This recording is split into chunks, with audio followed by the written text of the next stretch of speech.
Hi, I'm Amanda McCrossin from SommVivant, and I am here in the beautiful Napa Valley.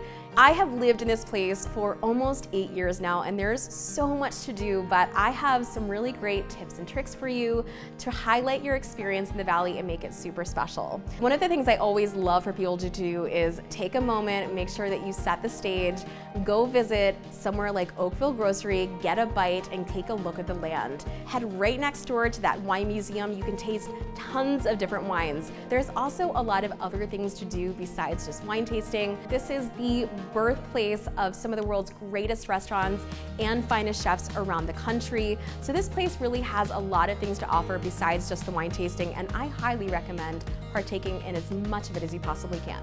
One of the greatest things that's happened as of late in Napa Valley is the resurgence of Napa proper. This is the city of Napa, situated towards the south of the valley, and this is where you're gonna find tons of amazing tasting rooms. The wineries have come to us in Napa. There's some amazing places there, and of course, more great food.